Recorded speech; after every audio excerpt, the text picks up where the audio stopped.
สวัสดีครับวันนี้ก็วันที่8 มกราคมปี69ครับเนาะวันนี้เช้าวันพฤหัสครับเนาะวันพฤหัสบดีครับเนาะคลิปนี้จะเป็นแนวทางของรัฐบาลไทยนะครับคลิปที่2ครับเนาะรัฐบาลไทย ให้สีทางช่องเพื่อเป็นแนวทางครับเนาะคลิปที่2ของปีครับเนาะของรัฐบาลไทยนะครับเนาะก็มีเวลาต่อที่ฮานอยให้สีทางช่องเหมือนเดิมเหมือนเช่นเคยนะครับเนาะตอนเช้าก็เอาแนวทางรัฐบาลไทยไปก่อนนะครับวันนี้เป็นของลุงอ้วนนะครับของลุงอ้วนเลขติดแม่นๆเนาะเลขติดบนล่างแม่นๆครับเนาะแต่เน้นไปที่บนครับเนาะบนล่างเน้นบนเสียดายใส่แต่พูดคำนี้เพราะว่าเข้าบนบ่อยมากครับเนาะบ่อยมากเข้าบนเข้าล่างเข้าบนเข้าล่างแต่บนเยอะฝ่านะครับบนเยอะฝ่าสถิติที่ผ่านมาก็ประมาณนี้นะครับเนาะประมาณนี้ก็เหมือนเดิมครับเนาะวันนี้ก็มาดัดคลิปสดเหมือนเช่นเคยก็เอาคลิปผ่านของนนมาปั่นจักรยานออกกำลังกายที่สวนบางกระเจ้าครับเนาะสวนบางกระเจ้าที่พระประแดงนะครับเนาะปั่นจักรยานออกกำลังกายเสร็จก็ก่อนกลับบ้านก็แวะให้อาหารปลาเหมือนเดิมนะครับเนาะเหมือนเช่นเคยทุกครั้งทุกคลิปชมธรรมชาติสวยๆบ้านเราเข้ากันไปนะครับเนาะจะได้ไม่เบื่อนะครับเนาะ ปั่นจักรยานผ่านลอดอุโมงค์ต้นไม้บรรยากาศดีมากครับเนาะบางคนก็เดินบางคนก็ปั่นจักรยานบางคนก็วิ่งครับเนาะแต่ปั่นจักรยานจะเยอะกว่าครับเนาะกว้างครับเนาะกว้างบรรยากาศบริสุทธิ์สายรักธรรมชาติก็แนะนำเหมือนเดิมครับเนาะแนะนำเหมือนเช่นเคยบรรยากาศดีๆบรรยากาศเต็มปอดนะครับเนาะวิธีให้นั่งพักกินขนมนมเนยด้วย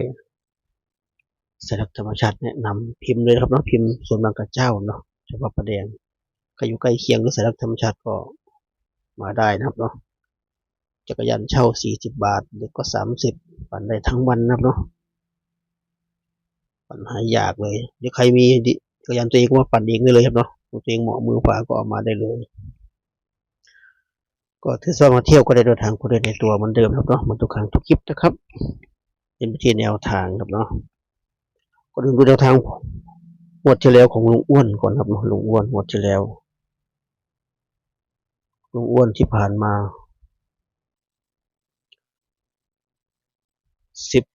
19 งวดครับเนาะ19 งวดผิดแค่3 งวดครับเนาะแม่นมากๆของแท้ครับเนาะของแท้19 งวด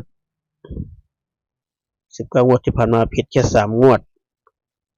เข้าบนมากกว่าล่างครับเนาะบางทีก็เข้าทั้งบนและล่างอย่างงวดที่ผ่านมาครับเนาะเข้าแต่บนครับเนาะย้อนหลังไป3 งวดครับเนาะย้อนหลังไป3 งวดเข้าบนล่างทั้ง3 งวดครับเนาะถ้าใครยังจำได้ที่ให้639เนาะอะไรมาถึง639ก็เข้าล่าง37ครับเนาะเข้าล่าง37งวดที่ออก225252ออกล่าง22ก็2ก็มาทั้งบนและล่างครับเนาะยืนพื้นคือบนครับเนาะล่างก็ตัวเสริมมานะครับเนาะแล้วก็งวดที่ออก895ล่าง52ก็ลุงอ้วนให้มา5กับ8 5ก็มาทั้งบนและล่าง8ก็มาที่หลักร้อยอีกต่างหากครับเนาะเข้าคู่โต๊ดนะภาษาบ้านเราเข้าคู่โต๊ดครับเนาะคู่ถ่างแล้วแต่จะเรียกนะครับเนาะงวดเมื่อกี้ล่าสุดงวดที่19ครับเนาะลุงอ้วนให้มา780นะครับ780ก็เข้าคู่โต๊ดอีกเหมือนเดิม2 งวดติดครับเนาะคู่โต๊ดคู่ถ่างแล้วแต่จะเรียกครับเนาะบางทีเรียกไม่เหมือนกันนะครับเนาะก็จะประมาณนี้เนาะก็จะประมาณนี้ก็ใครรู้ว่าคอมเมนต์บอกกันได้ครับเนาะ780ให้มา780ติด3ตัวนี้ไว้ครับเนาะงวดที่ผ่านมาเราทางบนออก706ครับเนาะ706ก็มาทั้ง2ตัวอย่างที่บอกไว้ครับเนาะคือ7กับ0นะครับเนาะดีไป3ตัวแตกเนาะถ้าตัวกลางเป็น6ก็เต็มๆนะครับเนาะเที่ยวนี้ออกบนอย่างเดียวครับเนาะออกบนอย่างเดียวเที่ยวงวดที่19ครับเนาะงวดที่18ทั้งบนและล่าง17ก็ทั้งบนและล่างครับเนาะแม่นมากครับเนาะสำหรับลุงอ้วนครับเนาะอย่ามองข้ามครับเนาะย้ำว่าอย่ามองข้ามเลยสายเลขติดเลขวิ่งครับเนาะใครมีดีๆมาประกบได้เลยครับเนาะแต่ ได้บนเลขติดแม่นตัวหนึ่งล่างอีกตัวหนึ่งมาประกบได้แค่5 คู่เองนะครับเนาะไม่เยอะนะสำหรับบ่าวสามไม่เยอะเลย5 คู่ไปกับบนล่างโอกาสถูกมากกว่าผิดแน่นอนนะครับคิดดูแล้วกันครับเนาะ19 งวดผิดแค่3 งวดคิดดูแล้วกันจะกำไรขนาดไหนครับเนาะถ้ามีดีเด็ดๆมาประกบนะครับกำไรอื้อซ่าครับเนาะ19 งวดผิด3เท่ากับถูก16 งวดเนาะกำไรบานตะไทยครับเนาะลบคูณหารดูยังไงก็คุ้มนะครับเอาบนมาคู่ตัวหนึ่งครับเนาะล่างมาตัวหนึ่งเอาเด็ดๆจัดมาหามาเองได้จากอาจารย์ไหนเซียนไหนหรือว่าทำเองได้นะครับเนาะเอามาประกบเลยนะครับเนาะย้ำว่าอย่ามองข้ามลุงอ้วนเด็ดขาดนะครับเนาะแม่นมากบางสันเอาตัวแกประกบงวดที่แล้วนะครับเนาะจะมาประกบแล้วเอามาเทียบนะครับเนาะเอามาเทียบก็ได้6006ไปเป็นตัวนี้นะครับเนาะก็ได้3 ตัวไปนะครับเนาะ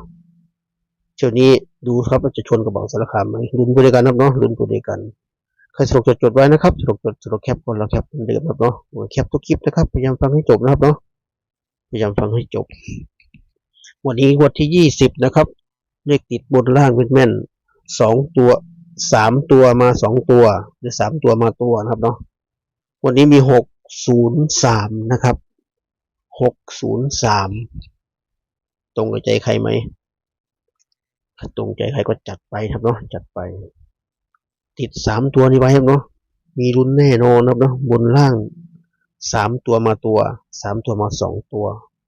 มา2 ตัว2 งวดแล้วนะครับเนาะงวดที่ออก895ก็มา2 ตัวมา5กับ8ครับเนาะทั้งบนและล่างเลย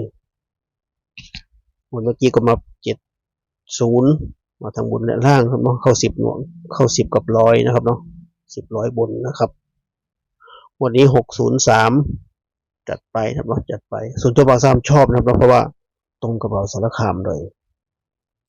บ่าวสามเด่น3รอง7ครับเนาะเด่น7รอง3ของบ่าวสารคามครับเนาะตรงกันครับเนาะตรงกันตรง3กับ0นะครับเนาะชอบมากเลยวันนี้ขอเข้าอีกนะครับเนาะลุงอ้วนครับเนาะขอบคุณลุงอ้วนอีกครั้งหนึ่งนะครับเนาะให้ทางดีๆมาแบ่งปันFCทางช่องลุงอ้วนก็ย้ำนะครับว่าให้เป็นเพียงแค่แนวทางนะครับเนาะจัดไปเหมือนเดิมก็ขอบคุณทุกเสียงทุกอาจารย์ที่ให้แนวทางในช่องบ่าวสารคามผู้อยู่เบื้องหลังทั้งหลายครับเนาะทุกคนนะครับไม่ว่าจะเป็นพี่ชายใจดีลุงอ้วนหรืออาจารย์ทองหรือเซียนใจดีว่าลุงใจดีประมาณนี้เนาะผู้อยู่เบื้องหลังทั้งหลายให้แนวทางมาแบ่งปัน FC นะครับเนาะทางช่องผู้อยู่ให้สัมภาษณ์ก็มีเสียนทวีคนเดียวครับเนาะให้สัมภาษณ์ก็มีเวลาดูทางเสียนทวีให้นะครับเนาะประมาณนี้นะครับถ่ายคลิปก็เหมือนเดิมครับเนาะสำหรับคนที่ยังไม่เคยถูกหวยเลยแต่กับปีที่แล้วปี68ทั้งปีไม่ถูกครับเนาะข้ามาปีนี้ขอให้ถูกหวยรวยเงินครับเนาะขอปลดล็อกให้ได้ครับเนาะขอปลดล็อกให้ได้ปีที่แล้วถ้าไปถูกแล้วก็ดีไปครับเนาะปีนี้ก็ให้ถูกไปเรื่อยๆเนาะแต่คนมีโชคต่างกันครับเนาะพูดยากครับเนาะคนมีโชคกับคนไม่มีโชคบางทีก็พูดยากครับเนาะก็ขอว่าขอให้ถูกหวยแล้วกันเนาะให้ปลดล็อกให้ได้แล้วกันถ้าใครยังไม่ถูกหวยนะครับฝากไว้คลิปนี้เจอกันคลิปหน้านะครับเนาะคลิปนี้ก็สวัสดีครับ